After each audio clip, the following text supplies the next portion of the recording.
born and raised in Queens, New York. I'm the youngest of 5 children. I think that's where I learned my work ethic. My dad typically worked anywhere from 80 to 100 hours a week to support the family. But you know what? He was always there every weekend to coach my Little League games, to take me to Yankee Stadium.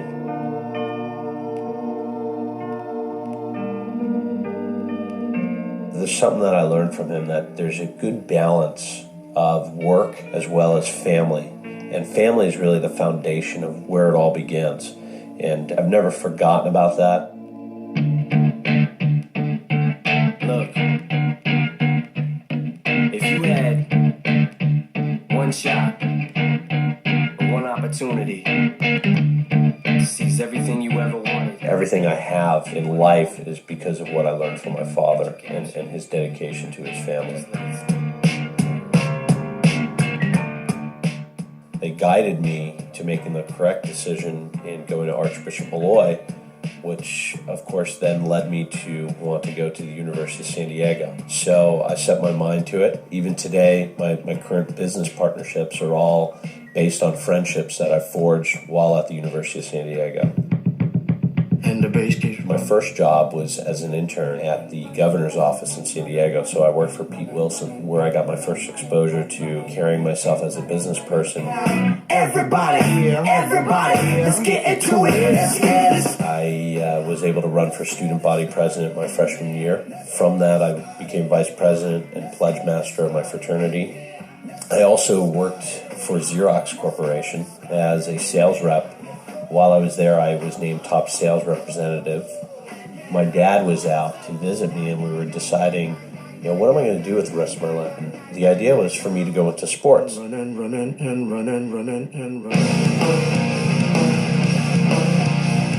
What I found at every turn was that you could work for free, or you can get an internship, or you could get some low-level paying job. But if you really wanted to make it in sports, you really had to pay your dues.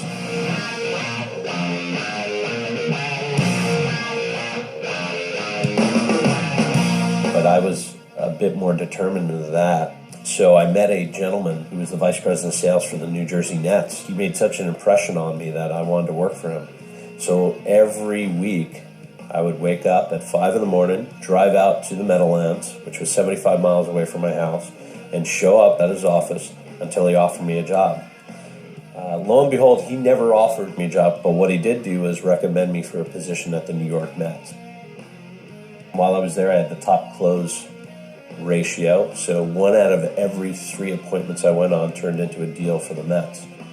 The players went on strike in 1994, so I was actually laid off towards the end of the year. Sounds pretty groovy. And I was hired by one of my clients, United Airlines. So I moved into Manhattan to work for them to handle the largest sales territory in the United system, where I was put in charge of the concierge staff at Kennedy Airport. I had a team of 30 individuals, and at this point I was only 24 years old, and the majority of the people that worked for me had been with United Airlines more than 24 years. I was afforded the opportunity to interact with the celebrities, sports figures, with the top travelers at United Airlines, a hand-picked list that was submitted by the chairman of the company at the time. From there, I went on the road for United and participated in a program called Mission United, a motivational speaking opportunity where we would conduct seminars in major cities.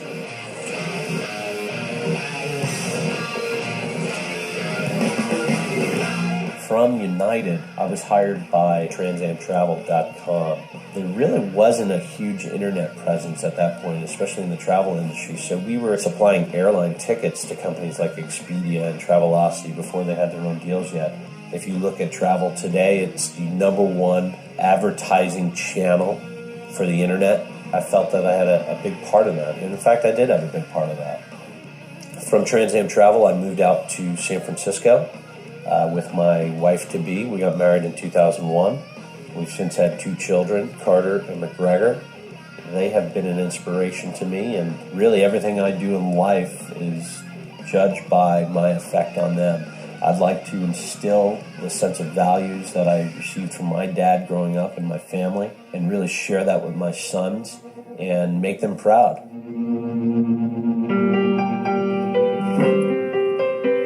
How you doing? I look at the next 20 to 30 years of my life, not so much what I'm going to do, but what I'm going to do for my family. Work is really a big part of my life because I don't consider it work. It's about what you're bringing to the table. It's about what you can do for people's lives and how you can affect them and how you can make a difference in their lives. And if I can touch one person every day, that's what's important to me. I'm tempted to for a moment, and she feels better than ever, and we're on fire. I went on my own and I started my first company, traveltaxi.com. I don't have a role in the day-to-day operations today, but it's still going strong after 7 years. I was asked by my former boss at United Airlines to go to work for a startup company called Get There, which at that time was powering the United Airlines website. During my tenure there, I built the company from a $12 million operation to a $75 million operation in 2004. I met a gentleman, and he came up with a great idea to provide destination products and services to customers in an online and a mobile format. I joined him 8 months ago. At that time, the company was doing about $165,000 a month in revenue, and I have taken them to $370,000 a month in revenue, and we're on pace to do over $5 million in revenue in 2005. I look at this opportunity as not to be on a TV show or anything like that, but really to work for you. People who want to play on the grand stage, and they want to play for the Yankees. To me, Trump Organization is Yankee Stadium. I've been making the playoffs for the last 10 years, and now it's time to win a championship. And I can win that championship with you. And the reasons why I can do that is I'm a revenue generator, I'm persistent as hell, and I put my heart into everything that I do. When you only got 100 years to live.